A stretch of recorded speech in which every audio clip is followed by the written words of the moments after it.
They thought it was just another night of faith and celebration. Families bowed in prayer, children clutching candles, music from the festival echoing outside. But when the church doors slammed open, everything changed.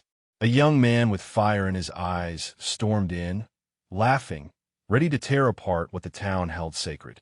By the time it was over, no one would ever see him or faith the same way again. The wooden doors of Sacred Heart Chapel groaned as they were thrown wide open. The sound cut through the murmurs of prayer like a gunshot. Heads turned.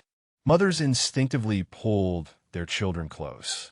The sanctuary, bathed in the warm glow of candles, suddenly felt colder. Diego Martinez, known around town only as El Diablo, strode down the aisle with a smirk that reeked of contempt. His boots struck the stone floor with a rhythm too loud, too sharp, as if daring anyone to stop him.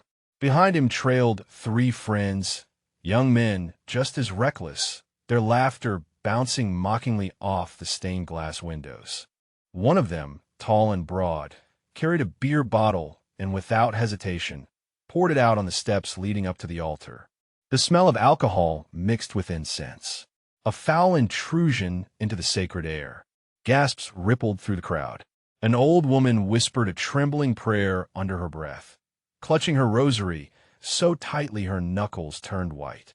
A boy of no more than 10 buried his face against his mother's dress, his tiny voice breaking. "Mom, what's happening?" On the front pew, Father Thomas, the priest who had shepherded this town for more than 4 decades, rose slowly. His silver beard caught the candlelight as he took a step forward. His eyes, though tired, carried a fire of their own. "Son," his voice rang out, steady though soft, "do not go further. Do not destroy what the people have built with faith." But Diego only laughed, a cold, cutting laugh that echoed under the vaulted ceiling. He bent down, scooped up a cluster of flowers from the floor, and tossed them aside like trash. "Faith." His voice dripped with scorn. "Faith is chains. Faith keeps you weak. Look around you. Kneeling, begging, trapped in misery. I came to open your eyes." His words cut deeper than the broken glass of spilled candles. The crowd shifted uneasily. Some men took a step forward, fists clenched, but none dared. They knew the reputation. El Diablo had blood on his hands, a short fuse, and no fear of drawing a blade of challenge. The silence inside the church grew unbearable. The only sound were the faint conjunto music outside and the sizzling of wax from candles knocked to the floor. Then, shattering the fragile quiet, Diego kicked over a burning candle. The glass exploded against the stone tiles, wax spreading like liquid fire across the sanctuary floor. He threw his arms wide and shouted, "There is no power here. Nothing can stop me. Not your prayers, not your God, not anyone." The words froze the air. For a moment, even the children stopped crying, as if the whole town inhaled at once and held its breath. From the back, a woman's voice rose, thin and desperate. "God, protect us." Another woman pressed her hands against her chest, trembling. The men near the walls exchanged glances, torn between fear and fury. Diego turned his eyes to the stone cross at the center of the altar, his lips twisted into something darker than a smile. "Tonight," he growled, "I'll prove to you all, your Jesus is nothing but stone lies." He pushed past Father Thomas, sending the old priest stumbling to his knees. Gasps turned to cries. The priest clutched the edge of a pew, his voice breaking yet firm. "Lord, do not abandon him in his blindness." But Diego didn't pause. He marched up the steps of the altar, sweat glistening on his brow, rage pounding in his veins. With every step, the prayers of the people grew louder, a desperate chorus rising against him. He stretched out his hand, fingers trembling, not from fear, but from fury toward the cross that had stood as the heart of the town's faith for generations. And that's when it happened. The air shifted. The atmosphere thickened as though unseen walls pressed in from every side. Diego froze mid-step, his arm suspended inches from the cross. A chill ran down his spine, while at the same time a strange warmth flooded his chest. The church, once filled with whispers, fell into a silence so absolute even the crackling wax seemed to vanish. Every pair of eyes fixed on him, waiting, terrified. Diego clenched his jaw, fighting something invisible, something he couldn't name. His heart pounded louder than the music outside. He snarled, ready to shout again, but the words stuck in his throat. Then it happened. The candles along the altar flared brighter, not with fire, but with light that seemed to breathe. It was not the flicker of flame, nor the glow of electricity. It was something pure, something unearthly. The walls themselves seemed to tremble as that radiance gathered at the foot of the cross. A gasp swept through the congregation. Mothers tightened their embrace around their children. Men craned their necks, eyes widening. Even Diego's friends, once so loud, fell silent. And there, standing in the glow, was a figure robed in white. His presence was undeniable, though no words had yet been spoken. The fabric shimmered like woven light, and his face carried a peace that could pierce through stone. His eyes, steady and unyielding, locked onto Diego. They were not the eyes of judgment, nor of scorn. They were eyes that knew, eyes that saw everything. Diego stumbled back, his chest heaving as though he had been struck. His voice cracked. "Who are you?" The figure's answer was not shouted. It didn't need to be. It rolled through the sanctuary like thunder wrapped in silk. Diego. The sound of his own name nearly shattered him. No one said it like that. No gang leader, no friend. Not even his mother in the fading days before she left. This was different. It wasn't sound. It was truth. Diego dropped to his knees, palms pressed against the cold tiles, his whole body trembling. The figure stepped closer, his voice both deep and tender. "I am the one you have rejected, and yet I have never stopped searching for you." The congregation felt the air thicken, though most saw only light. Their hearts stirred. A woman whispered through tears. "It's him. It has to be him." An elderly man clutched his rosary, so tight it snapped, beads scattering across the pew. Yet he didn't even notice. Diego tried to lift his head, but the weight of those words pressed him down. His lips quivered and tears spilled freely for the first time in years. "If you were with me," he choked, "she wouldn't have left. He wouldn't have beaten me. I wouldn't be this." His confession cracked something in the room. Mothers wept openly. A young boy barely able to understand clung tighter to his father's leg. Even Marcus and Victor shifted uneasily, the smirk gone from their faces. The figure did not step back. His gaze remained steady, his tone unshaken. "I did not abandon you.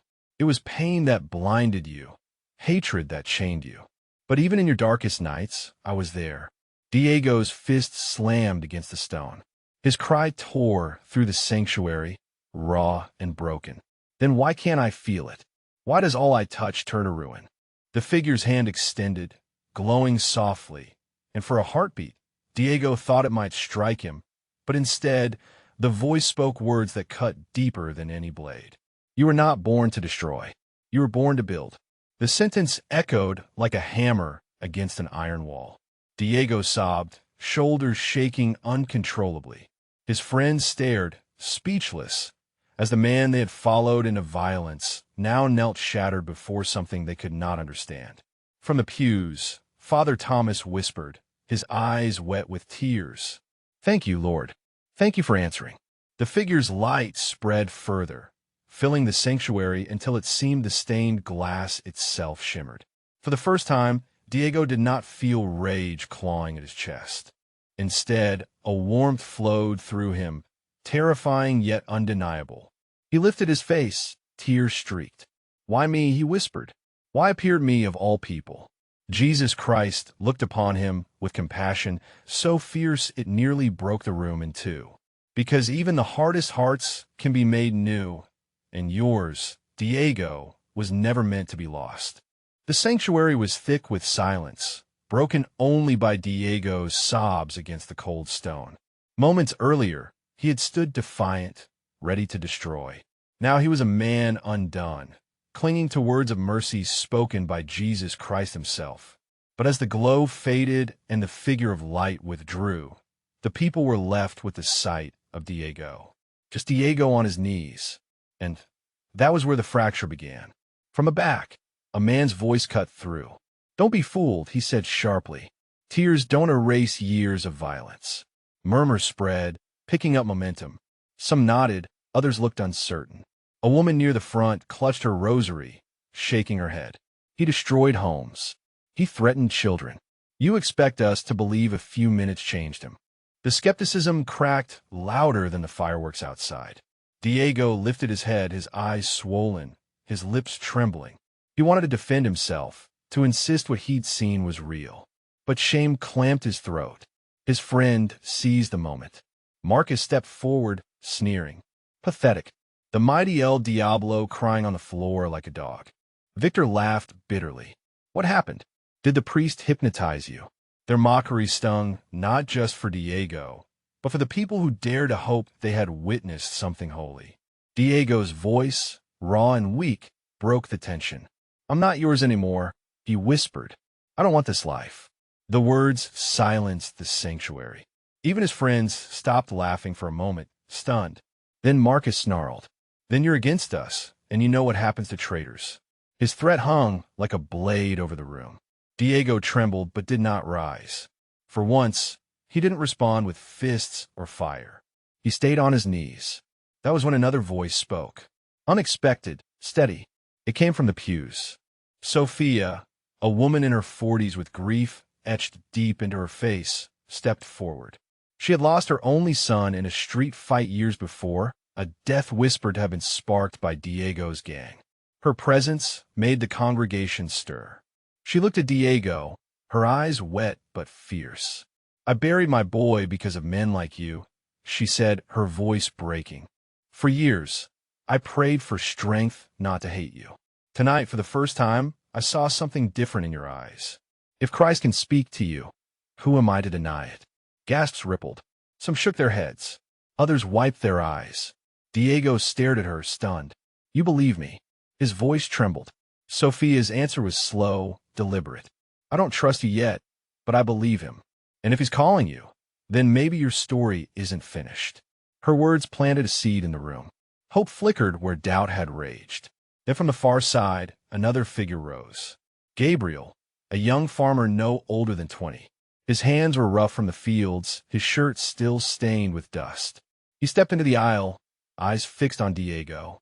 "Everyone here knows what he's done," Gabriel said. "But I know what it's like to be broken. I know what it's like to feel worthless.